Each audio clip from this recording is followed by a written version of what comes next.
Hi guys, this is Angie Inahosa. I am the artist of this image you see right here. Um, this painting is made out of watercolors. It's on watercolor paper. I'm going to explain this painting because it has a very unique story behind it. It looks like a very kind of strange photo because it's a man walking across the street in what looks like some uh, uh, desert, maybe. In actuality, I made this painting for a friend of mine, and his name is I don't want to say it wrong. His last name, Michael Giudice. Giudice. Yes, Giudice. I will leave a link to his Facebook if you would like to add him. He is wow, it seems he's a jack of all trades. He's a director. He directed a movie and wrote it. He also writes books. The latest are his Billy the Kid series. And he explained to me this what happened. Well, the reason behind this painting. Um, he was in New Mexico, and he's got a podcast explaining this whole story. So you should check out his podcast as well, please. You can find him on Facebook. And okay, so I'm sorry, I thought I heard noise. So he was traveling in Lincoln, and he was doing some things that day, and he said that he left Lincoln probably about afternoon, and was headed towards was it Carrizozo, um, also by towards Capitan that way, leaving Lincoln. And he said as he was driving, if anyone knows New Mexico in this area, you know that there is a section called the Valley of the Fires, okay? The Valley of the Fires in New Mexico was made a long time ago by a volcanic rush. So the rocks there are pretty much fossilized rocks, and it looks pretty much otherworldly. It does look otherworldly, but it's very unique landscape. Well, he said that he was driving down that road, and this road is not a busy road. It is. I've driven through it. It is you can be the only one driving on this road often. So, and that's what happened. He was driving. He was leaving Lincoln. He was driving through the Valley of the Fires, and he said as he was turning a corner, uh, there was a up ahead of him. He was listening to the radio, and he up ahead of him there was a man crossing the road. He said very slowly, like a shuffling. He was shuffling his feet very slowly, um, starting from the left of him and walking across to the right. Uh, so this man, the way he describes him is very interesting. Um, First of all, he didn't see the man crossing the road. He first saw him um, up on a rock, I believe he said. Was it a rock? I think he was like standing on a rock, and and the next thing he knows, he was right up beside the road. It's almost like he floated, or maybe it might have. I don't know. It was like it was impossible to get from where he was to the shoulder of the road, about to cross it. Is basically what he was saying, I think. And he noticed as he got closer, he was going about 70 miles per hour. He said he noticed that when he got closer, the man had a shirt with a bunch of different colors on it. He said it looked almost like it was quilted out of different material, And that's very interesting to me. I mean, the colors were he said were like washed out, almost like sun. What do you call it?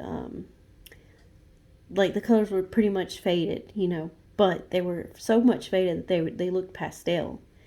And so this shirt, this unique shirt, was made out of it looked like out of like quilted out of different material.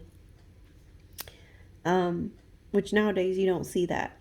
You might have seen it maybe back in the 70s or something like that, but even prior to that, let's say it was the 1880s, it's possible they could have made, he could have, there could have been shirts like that back then. But what I was going to say was that so as he crossed the road, as he got to the road, I mean, the man had some what looked like Coke bottle glasses on, like sunglasses, very thick vintage ones. I believe those also were ones that they wore back in the 1880s. They were popular. That's what the people wore back then. And Michael says that he also noticed that this man had a scarf on him, almost like a scarf. It was kind of flapping in the breeze. There was a lot of wind that day, and his shirt was. He remembers the shirt fluttering in the breeze as well. So that's what I tried to draw or paint here. Is that image of this man with his blouse up in the air a little bit, and it was very loosely tucked. He said the shirt was very loosely tucked, and he didn't have a gun. He didn't have a pistol, or and his he believes that the boots were probably inside his pants, like as I made right here, which Billy the Kid has an image of him with his boots in his pants. So I just wanted to note that. But he also kept his hair this way, as you see here. He had a lot of hair in the back, almost like not quite a mullet, but he kind of let it grow in the back. And this young man, is what he said, had a dark brown hair, very dark brown hair, and it was almost kind of like it was unkept, is what he said, unkept. So it was probably a little dirty or something, maybe a little matted. And so I try to make that look here. But I showed him this picture after I was done. I was really wanting to just nail down that image, because it really made an impression in my mind as an artist. So he said that was him. That looked just like him, his hair. And I really think as well that might have been Billy, because this man, this is the first image that I got done. The next image I'm going to work on is this one. I know it looks creepy. But this is actually the man that when he sat down across the road, and as Michael was passing him, the man waved at him like this.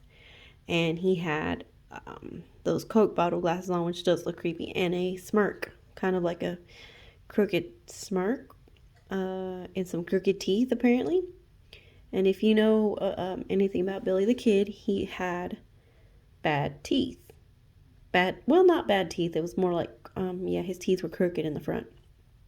And they often refer to him in the books as they looked almost like a what's that animal? I'm sorry, it's late at night, I can't think. Almost like a chipmunk's tooth, like, protruding a little bit in the front. So I'm going to start coloring it tonight.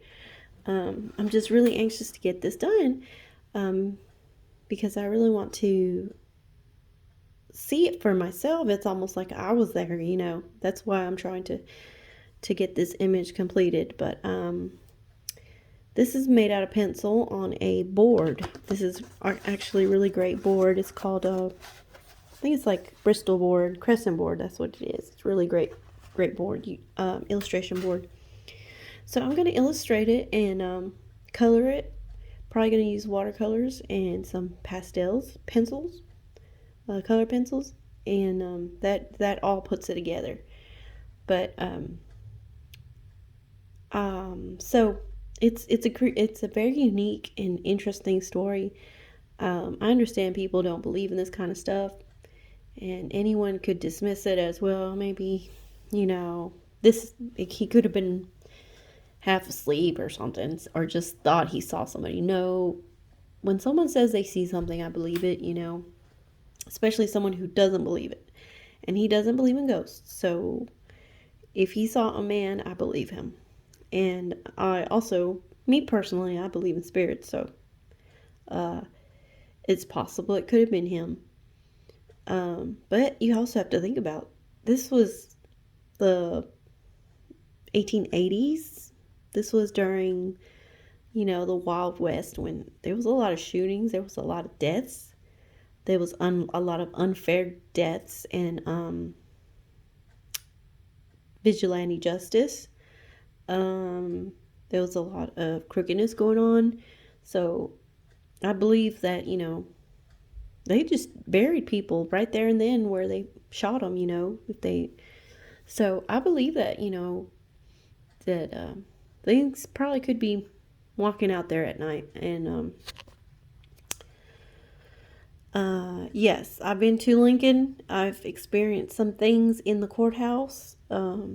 Lincoln, New Mexico is an old town. It's Billy the Kid country. Many men died there. So, and I've heard many stories. So anyway, I'm going to finish this, and then I will do another video on it before I send this to Michael. And I hope that it goes, to other generations, and as a good story. So this is me recording the story, and I hope I said it to the best of my knowledge, all the truth that I remember hearing. So, but yeah, check out Michael Giudice, please. He's awesome. He wrote some Billy the Kid series books, and he directed a movie, and he very, very nice, great guy to talk to. I would say he's laid back, and great person. All right, well, hopefully I can get some coloring in before it's time for me to go to sleep. But I appreciate everyone, and I will see you guys later. Bye.